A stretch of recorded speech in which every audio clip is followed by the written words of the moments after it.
कोई आपसे प्यार क्यों करेगा? कोई आपसे प्यार क्यों करेगा? तो आप ऐसा क्यों कहते हैं? आप क्यों, मैंने एक वीडियो में देखा आप किसी को कहते हैं कि 2 कौड़ी के लड़के से कौन कोई प्यार क्यों करेगा? कोई प्यार क्यों आपसे कोई प्यार क्यों करेगा भाई? आजकल प्यार व्यक्ति से कम हो रहा है, उसके पीछे के बैकग्राउंड से, चमक धमक से ज़्यादा प्यार है। यदि आपके पास कुछ है तो आपको आई लव यू कहने वाले ढेर मिल जाएंगे, और आपके पास कुछ नहीं है तो देखो 50-50 साल के कुंवारे घूम रहे हैं, उनकी शादी नहीं हो रही, उन्हें तो कोई आई लव यू नहीं बोल रहा है। और जिनके पास कुछ है, इमेज है, सब धन धान्य है, तो वो लो ढेर आई लव यू मिल रहे हैं। तो आजकल आई लव यू भी आपको नहीं मिल रहा है, आपके बैकग्राउंड को मिल रहा है। आपकी, कहते हैं ना लोग राम राम करते हैं। एक सेठ जी थे, अब वो बड़े आदमी हो गए तो लोग राम राम बोलते, सेठ जी राम राम, तो सेठ जी बोलते मैं बोल दूंगा। तो वो जाएं और गांव के लोग बोले सेठ जी जब हम आपसे राम राम बोलते हैं तो आप बोल देते हो बोल दूंगा। अरे राम राम हम आपसे बोल रहे हो, आप बोल रहे हैं बोल दूँ, किससे बोल दूंगा? तब कहा कि सेठ जी बोले गांव वालों को चलो हम आपको दिखा रहे हैं मैं किससे राम राम बोलता हूँ। तो सेठ जी ले गए, तिजोरी थी, तो सबको बोला कि मैं तिजोरी को राम राम बोलता हूँ। राम राम बोला है फलाने ने। गांव वाले बोले क्या बात करो, तिजोरी राम राम थोड़ी लेती है। तब सेठ जी ने कहा कि मैं वही हूँ, जब मेरे पास कुछ नहीं था तो आप लोग मेरी तरफ देखते नहीं थे, अब मेरे पास बहुत कुछ है तो आप सब मेरे को आगे आ करके राम राम करते हैं। तो ये राम राम आप मुझे नहीं करते, मेरी दौलत को राम राम करते हैं। तो ये समाज को मैसेज दिया कि व्यक्ति को राम राम नहीं है, व्यक्ति के बैकग्राउंड को राम राम है। आपकी क्या पूछ है? आपके पास कुछ है तो आपके पास लोग हैं, कुछ नहीं है तो आपको कौन पूछ रहा है? प्यार क्या है? देखो प्रेम जो है वो, प्यार और प्रेम में फ़र्क है। जैसे आप वाइफ और पत्नी में करते हैं, मम्मी और माँ में करते हाँ, हैं, मम्मी और माँ तो अलग अलग है। डैडी और पापा में करते हैं। पिताजी और पापा, पापा मतलब पाप, मम्मी मतलब मरी हुई, है ना? ये और क्या पूछा आपने? माता जी, पापा, पति पापा और पत्नी, मतलब, वाइफ। पापा मतलब पाप होता है। पापा मतलब पाप होता है। पाप होता है, पढ़ लीजिए आप, संस्कृत का ज्ञान थोड़ा रखेंगे तो आएगा। गीता में लिखा है, श्लोक है, भगवान रामचरितमानस पढ़िएगा, कलयुग का यह परम प्रतापा, मानस पुण्य हो या नहीं पापा। ये पापा शब्द आ गया गीता का 3रा अध्याय का 13वां श्लोक पढ़ लीजिए। पापा का वहाँ मतलब मेरे ख्याल से पाप है। पापा मतलब पाप ही, पापा शब्द पाप के लिए प्रयोग हुआ पूरी संस्कृत में। वेद पुराण में कहीं भी आप पापा शब्द मिलेगा वो पाप के लिए है। फिर अब बाप है कि पाप है, काहे पाप पाप चिल्ला रहे हो? अच्छा, एक चीज मैं जानना चाह रहा हूँ कि प्रेम और प्यार, मैंने क्योंकि वो बीच में आप आगे बढ़ गए थे। तो प्रेम जो है उसे कहा नहीं जा सकता। प्रेम मतलब महसूस का विषय है, ये चुप रह जाना, ये भीतर की बात है, इसे कोई शब्दों से नहीं बयां। इसके लिए एक नारद सूत्र में, नारद भक्ति सूत्र में एक शब्द आया है, तत्सुखी सुखित्वम। बस इतना कह के प्रेम समझ लो आप। अपने सुख को नहीं, सामने वाले के सुख में अपने को सुखी मान लेना ही प्रेम है। आपकी प्रसन्नता, जैसे बच्चा सो गया तो बच्चे सो गए तो माँ उसके सोने में ही ठीक है सो गया, जाग गया तो ठीक है जाग गया। माँ अपने से उसे जगाती नहीं, अपने से उसे डिस्टर्ब नहीं करती, उसके सुख में अपना सुख ढूंढती है, बस वो प्रेम है। तो जहाँ आपके सुख में मैं अपना सुख देख लूँ, पति के सुख में पत्नी अपना सुख देख ले, पत्नी के सुख में पति अपना सुख देख ले, वो प्रेम है। आजकल लड़के क्या बोलते हैं, फलाने पार्क में आ जाना, लड़की नहीं आती तो बोलते हैं अरे तुम तो आई नहीं। ये प्रेम नहीं है, ये स्वार्थ है कि आपने बुलाया, यदि मैं आया तब तो प्रेम है, तब तो बात ठीक है, और नहीं आया तो आप नाराज हो गए, तो प्रेम कहाँ था? ये तो आपका स्वार्थ था।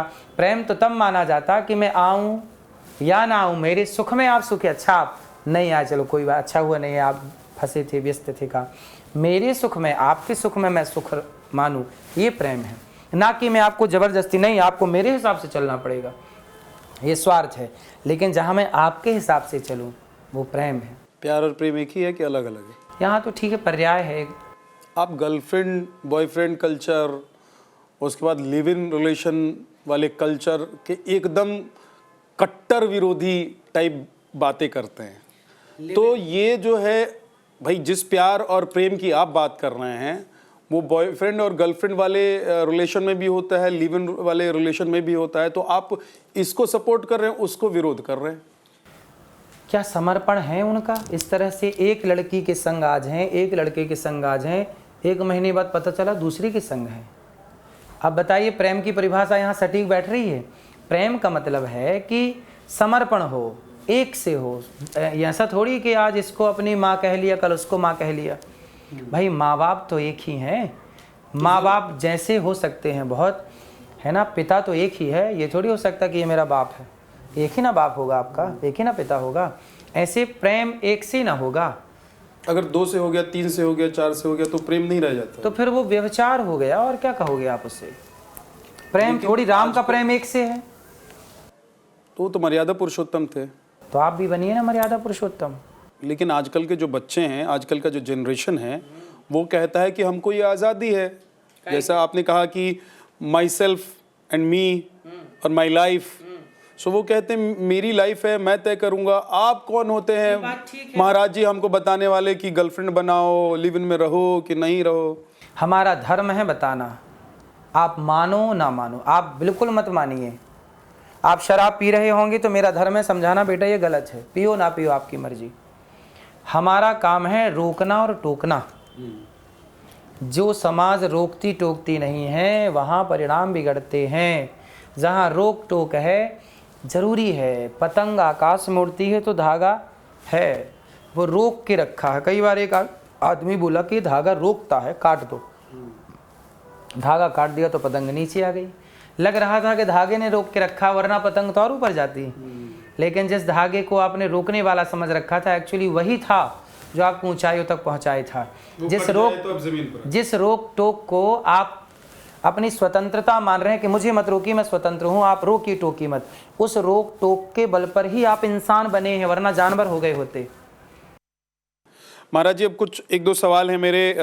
बांग्लादेश में जो कुछ चल रहा है उस पर हमारे ही कांग्रेस पार्टी के सांसद नेता दिग्गज दिग्विजय सिंह हैं, वो कह रहे हैं कि यहाँ पर अल्पसंख्यकों के साथ जैसा व्यवहार किया जाता है उसका रिप्लाई हम देख रहे हैं, या उसका रिएक्शन हम देख रहे हैं जो बांग्लादेश में हिंदुओं के साथ हो रहा है। अब आपने पूछा था ना जयचंद कौन है, समझ लो आप। दिग्विजय सिंह जयचंद हैं जो सनातन भारत में रह करके, भारत की रोटी खा करके जलते हुए हिंदुओं का पक्ष ना लेकर के जलाने वाले मुसलमानों का जो पक्ष ले रहे हैं भारत में, आप उन्हें क्या कहेंगे? जयचंद नहीं कहेंगे तो क्या भारत का सरताज कहेंगे? क्या कहेंगे? ऐसे तो राहुल गांधी भी विदेश में जाकर कहते हैं कि भारत में लोकतंत्र खत्म है, यहाँ पर संवैधानिक संस्थाओं को हैक कर लिया गया है, यहाँ पर सब कुछ खत्म कर दिया है इस सरकार ने। तो भारत की निंदा आप यदि कर रहे हैं, आप बताइए, क्या भारत का पक्का भारतीय, क्या किसी भारत रगों में रहने वाला भारत, क्या मैं कभी भारत की निंदा कर सकता हूँ? यदि सच्चा भारतीय है तो देखो भारत की निंदा नहीं कर सकता। यदि भारत की निंदा कर रहा है कोई तो वो जयचंद है, वो स्वीकार करे ना करे, वो कोई भी हो सकता है।